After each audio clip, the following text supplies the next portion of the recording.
Hey there, welcome back to Inclusion Advocates and Allies. We are here to talk today about the how and why of advocacy and the importance of it. If I can say the words correctly today. How are you today, Sindel? I'm doing great. How are you? I'm sleepy. I'm not going to lie. I am on the road for the third week in a row and it's catching up to me for sure. But I'm making the best of it. And, I've got to say the weather here is beautiful today. So I can't Yeah, complain. awesome. Yes. Well, we do want to let y'all know that this is being pre recorded. So if you don't see your comments on the screen and if we're not calling you out, don't worry. Yes. We're not being rude. It's just we're busy ladies. So Yes. we're just Yeah. getting it done. So with Yes. that, are you ready to jump in? Let's do it. Let's jump right in. Okay. So we are talking about how and no. Yeah, no, I was right. How and what advocates and allies are. So, special guest today is ta-da! Just me. You're stuck with me for today. Oh, darn. Okay, so let's get this off and going.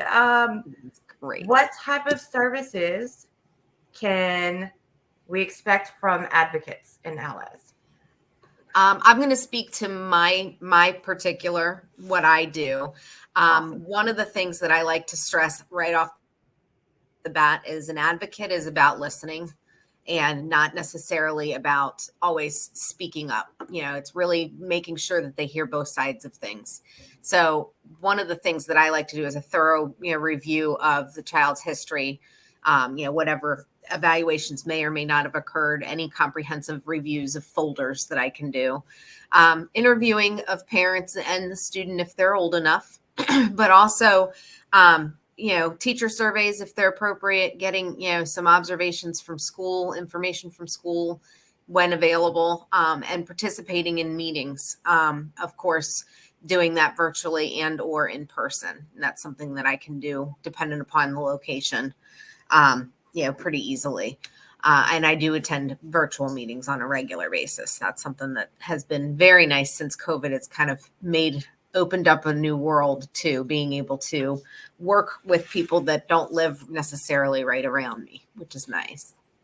What have you noticed that's different between in person meetings and virtual meetings? Have you noticed anything that's Yes, I definitely feel like in person is more powerful. So whenever possible, that's definitely how I prefer to do things because I feel like it's hard to read people through the computer screen.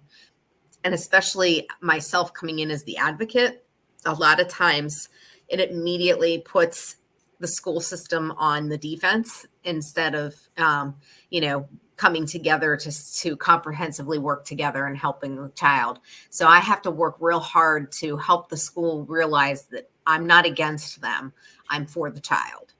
And I'm going to do whatever I need to do to help the family see what's best for the child in addition to the school.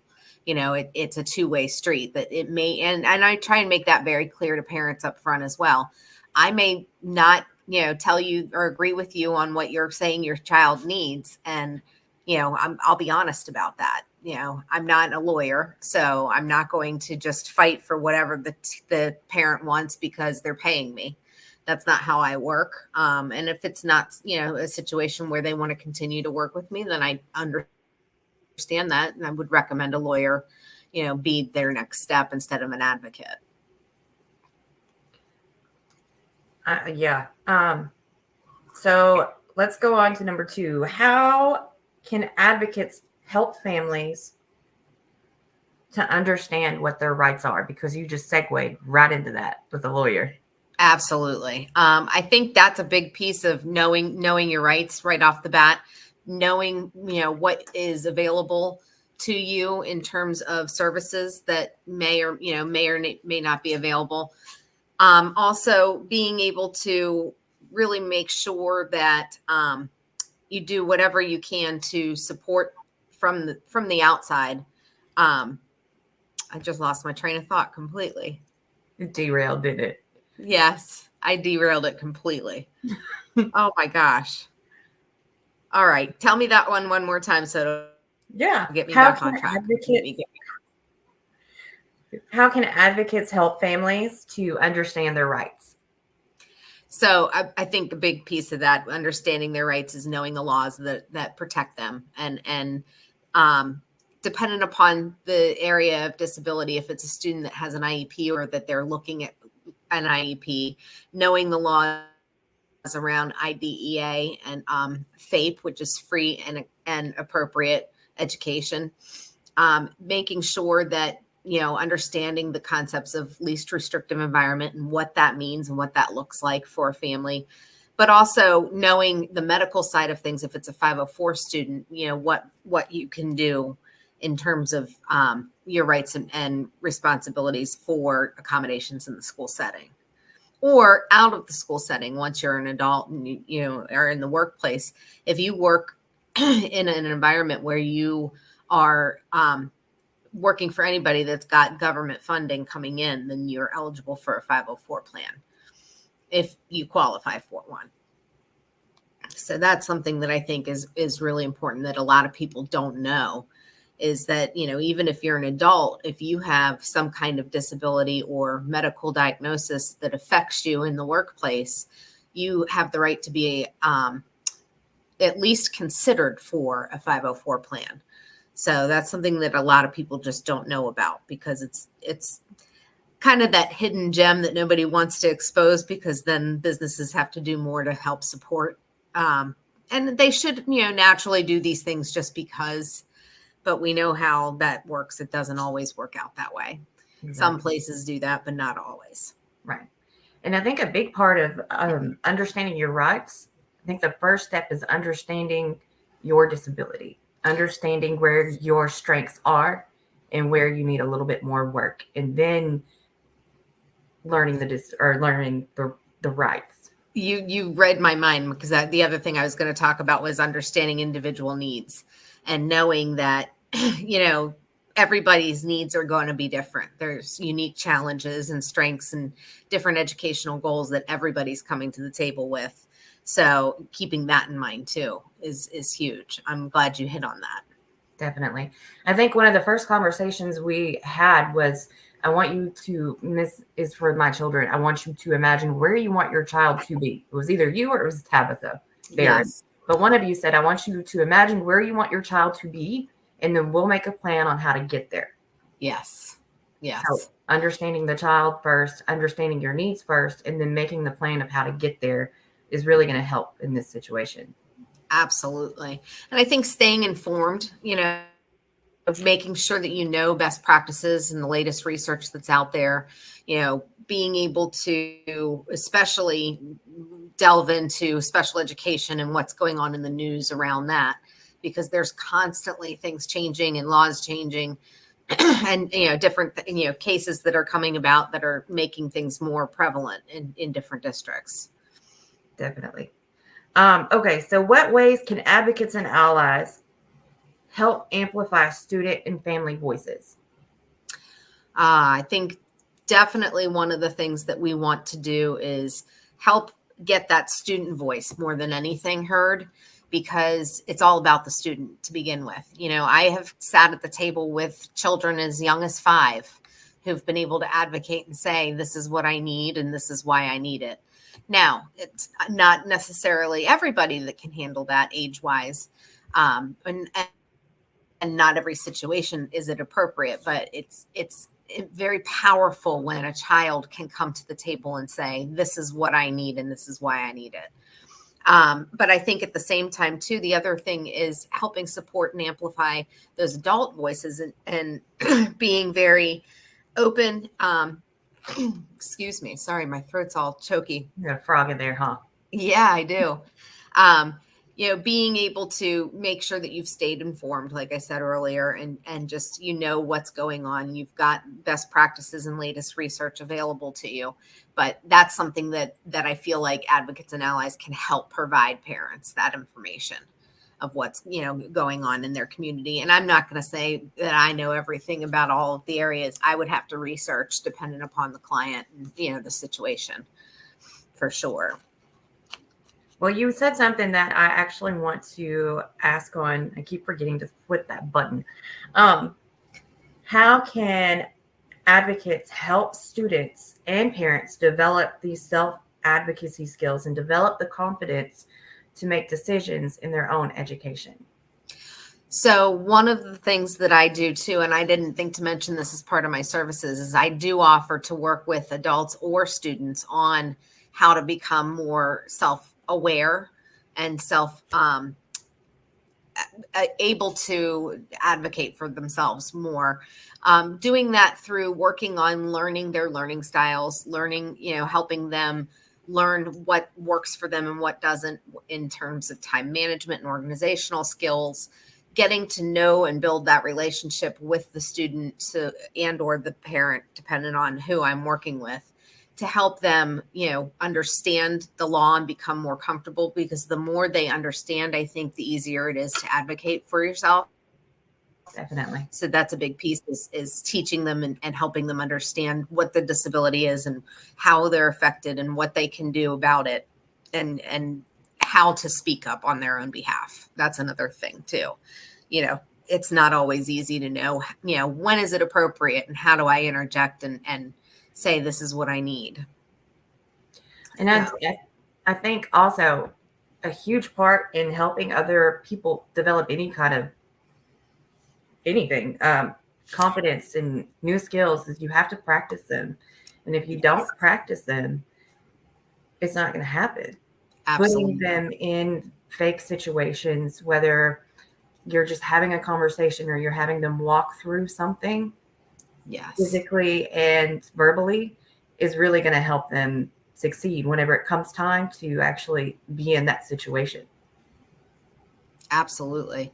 No, you couldn't have said that better, or I couldn't have said that better than you just said that, in terms of just the amount of knowledge that's needed and that can help support as people are trying to learn how to advocate and speak up for themselves. Definitely. Here's a good one. We talked about this a bit ago. We're going to talk about it now. Why is it important to have not only atypical, but I hate that word, actually. I'm going to backtrack because I hate that word. Why is it important to have neurodivergent individuals become advocates and allies for our special needs education students? I think somebody that's walked the walk and talked the talk a lot of times just has more validity in what they're saying. And a lot of times, people with neurodivergent disabilities don't realize the superpowers that come with that. That it's not a disability. It's really just an amazing superpower that you have to learn how to use in the best way possible for yourself. And everyone's different. Everyone's neurodivergence looks different from one another. There's not, a cookie cutter way of approaching that. So helping them, do that self-actualization and realizing, the self-awareness of who they are as they go into the process of learning how to advocate too. And we talked about this before the show, that possibly even having a neurodivergent advocate for a child is monumental, because that is going to show that child, yes, I don't have to be put in this tiny box, set in the corner, ignored. I can be whatever I want to be, and no one's going to can do. Absolutely. Look what I can do. And that's something I used to, when I was a classroom teacher, I used to do biographies as part of the curriculum. And so I put a twist on it, that it had to be a biography about someone in history that had a disability of some kind, that they could speak to how they overcame their disability to succeed and become successful in whatever it was they may do. What I always found so fascinating is the kids were blown away by the number of jobs that they saw all these people in that they never thought were possible, because they make assumptions and just assume, oh, and you're not going to be able to do that because you have a disability. And, here are all these people proving them wrong. Exactly. So that was a project I always loved to do with my kids. Okay. Before I get to the hard ones, do you want to go with yours? Sure. but we'll save those for the end. I think one of the things that I wanted us to hit on today too was, the importance of, and you jump in as a parent on this one, of needing to be persistent. There is a level of annoyance that comes with this, and I don't mean it in that way, but you have to stay on top of people to help them, do what's best for the kid. And that's not necessarily because the adults at the schools don't want to do what's best for kids. It's they are so burnt out and have so many kids on their plates. Things are just chaotic at the school level. I just came from a coaching job today where, the majority of the classrooms that I went in, I heard the same saga of, oh, this is the third teacher that's been in this room this year. And it's because teachers keep quitting and walking out, or there's, they haven't been able to fill the position at all. So it's been long-term subs who have come and gone.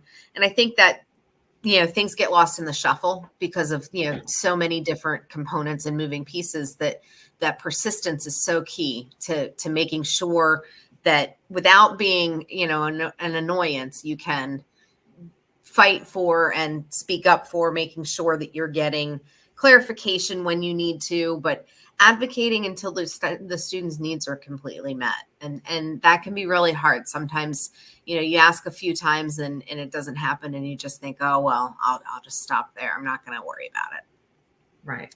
But you have to push, you have to keep going. Yeah, for sure. And being proactive, that's a big piece too, not leaving it so that you can end up being reactive when things have completely fallen apart, but advocating at an early age for those early interventions and for assessments that are being done in a timely manner. There are timelines for a reason and laws for a reason, and we have to hold those schools accountable for those things.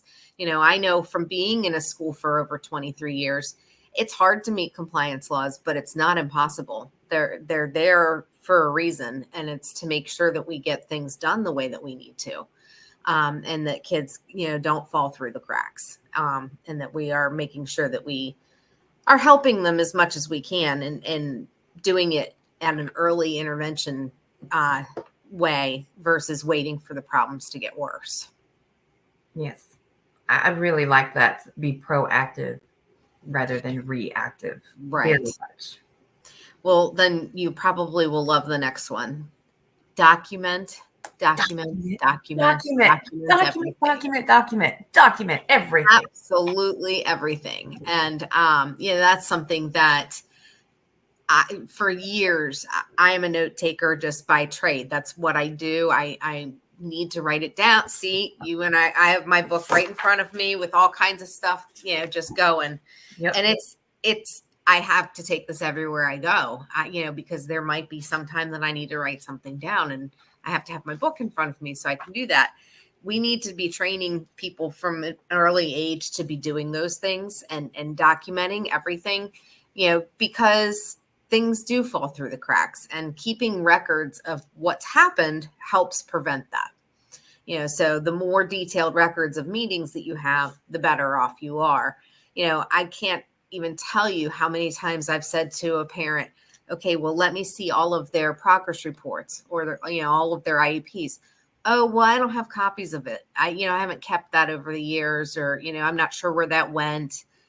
That is so key and so crucial for making sure that you have those things in front of you and those documents in front of you when you're trying to advocate. Definitely. So the importance of not just documenting it, but keeping it and organizing it so that you don't know, you don't have the problem of not knowing where it is. In one situation, it was a family who they'd moved several times, and she said, I've got some stuff in storage in one person's house and something over here in another person's, and just didn't have access to everything. And that's the kind of thing that, we just need to make sure that we're putting those things together, because we've got to be able to provide evidence for why the child has the needs, or what the child's needs are, and what we need to do for them as a result of those needs. And it's also great whenever you've got all that documentation and you're having, oh God, it's 2 weeks. Summer's out. summer's in 2 weeks, and you're having these moments like, there's nothing going right here. Everything's going wrong. I'm about to go completely gray. You can go back to that documentation. You can see all that growth. Yes. It's just it's just a couple of 2 weeks that are cruddy. They're ready for summer. They're ready for a break. Yes. It's not. Yes. And looking at where you were and where you are now can so easily help, just keep that motivation going. Definitely. Especially this time of year. I know how tough it is. And I bless parents for dealing with, kids not just on their norm, but, they are revved up for the end of the school year and just hard to handle at this point. They are ready to go. They're ready to be on break. It's a lot of fun. It's so I know, fun. right? Every parent out there is going, I don't know what you're talking about. It ain't fun. I'm not having fun yet. I saw a great shirt that says, "Dear parents, tag your turn." I thought, oh, that's perfect. I wish I had that for the end of the school year every year.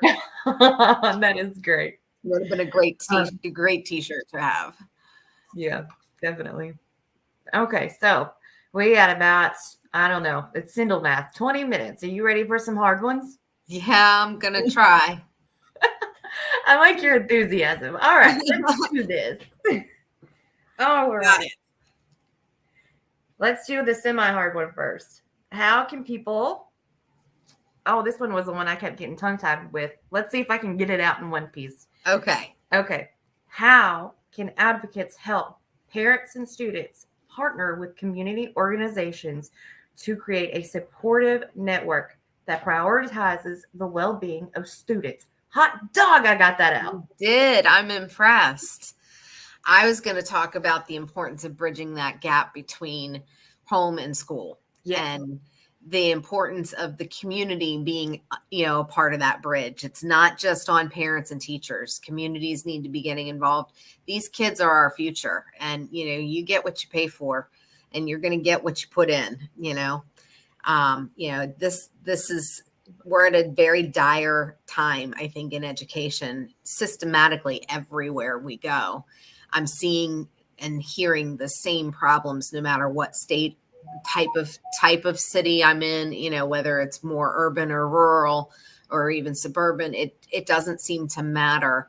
The same issues are coming up at all of those places. So community stakeholders need to be getting involved and supporting schools, because again, schools are the future, and these kids are our future politicians and lawyers and doctors and businessmen and medical personnel and firefighters and all of those different important jobs that we have to have educated people to fill these jobs. So getting the community more involved in knowing, first of all, what's going on. I think that's something that happens a lot of times, especially, I can talk from the standpoint of, if I weren't in this position or in this type of job, I wouldn't have any idea necessarily what was going on with the schools, because I don't have any kids of my own to be watching in the school setting. So there's so many people like me out there that are part of the community that just don't know what's going on in order to help and support. I think a lot of times I hear from people, oh, if I just had known, I would have been happy to help with that. We got to get out there and ask. The more we get out and ask and say, hey, we need people to come into the school and help tutor for math. Or, I used to use parents in every way possible. I had a journalism father who was a gentleman who was a writer for a local newspaper.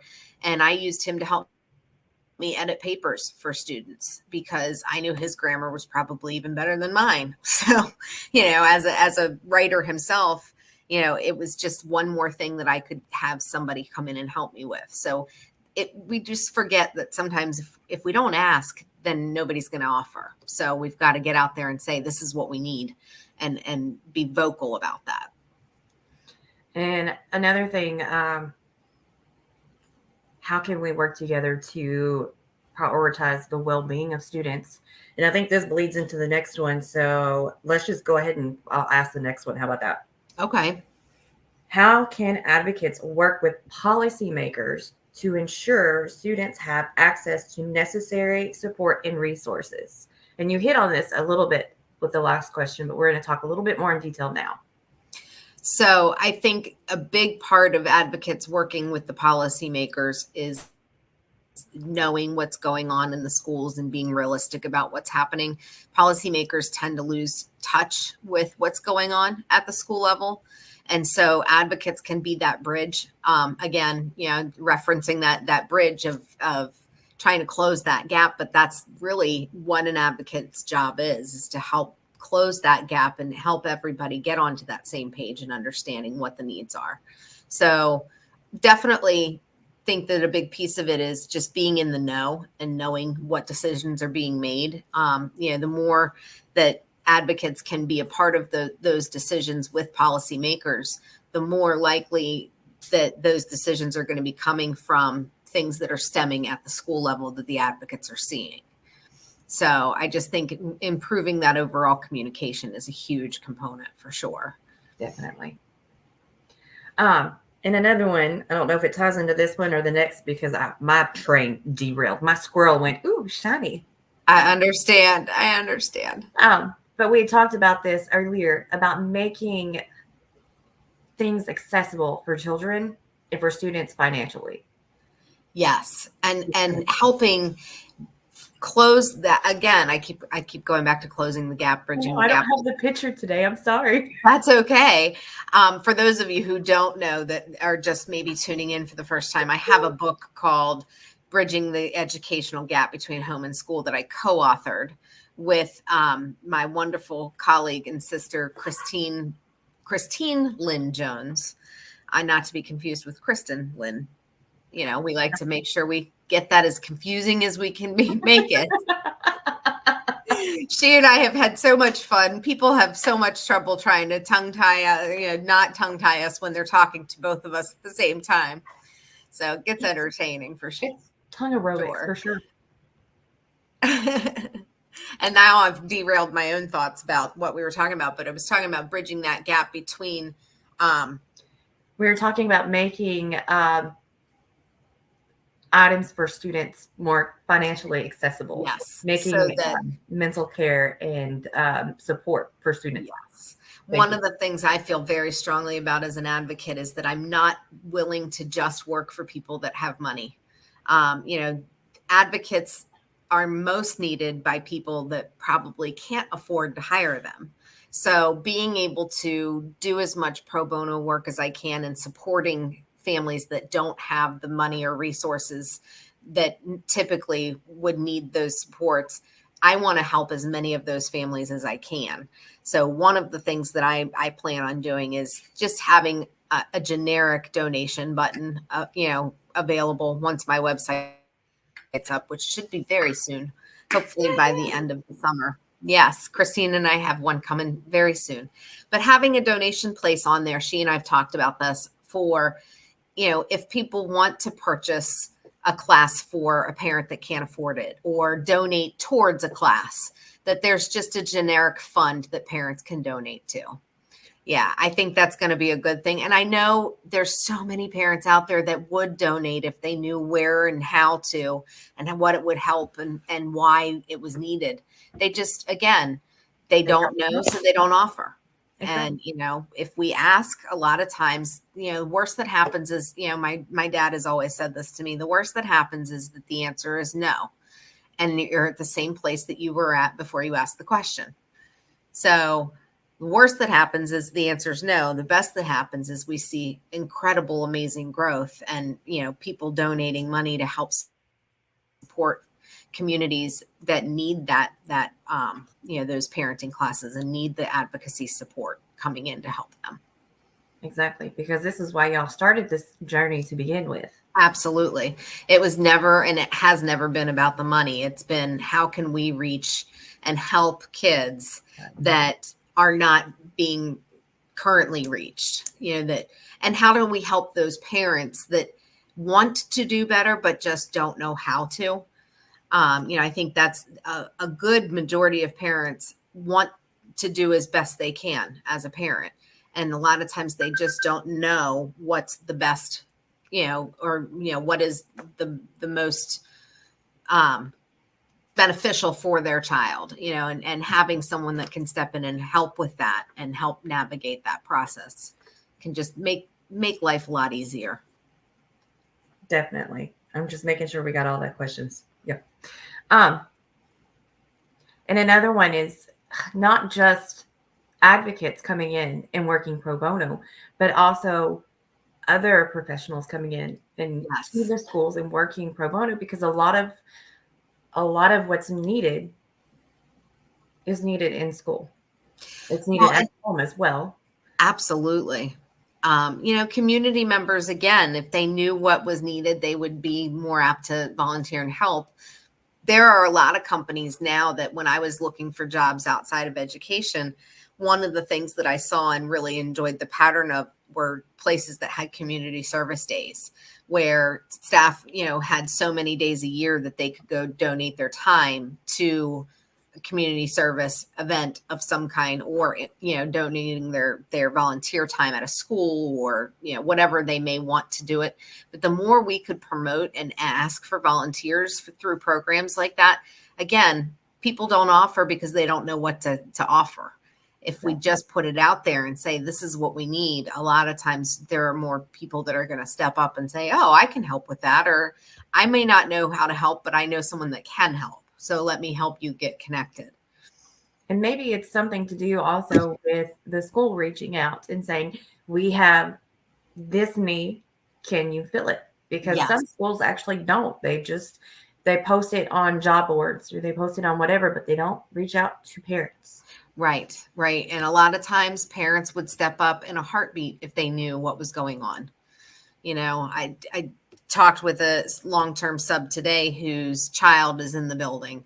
And again, just said, she said, I'm a stay-at-home mom and they just needed teachers. So I thought I would help out until the end of the school year.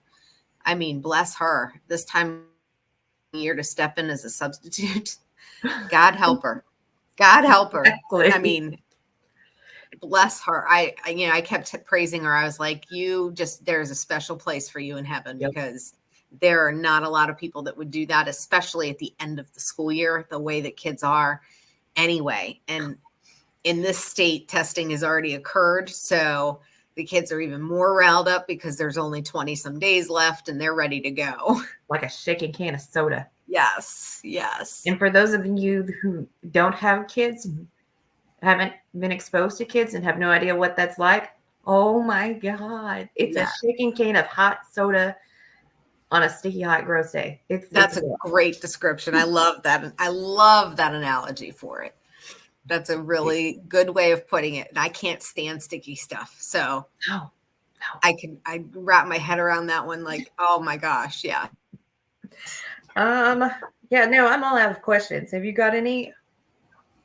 I don't have any other things that I was going to talk about. I think we've nailed almost everything that we talked about talking about. Oh, you know what we haven't talked about in a minute? Hey, y'all, if you haven't noticed, your comments are not on the screen, and I apologize. We should have mentioned this in the middle. We are pre-recording. We are very busy this week. The next show will also probably be pre-recorded, but we will come in and jump in the comments later and chat with y'all and interact and have some fun whenever we have a second. And June should be much calmer for me to actually be available for live shows. So that will be good. I wish we had some questions, but again, pre-recording. I know, right? And I can picture who's probably going to have questions and be asking them. So please put all your questions in the comments, people, and we will make sure we get to them for sure. I do want to say, who would be a good choice for an ally or an advocate?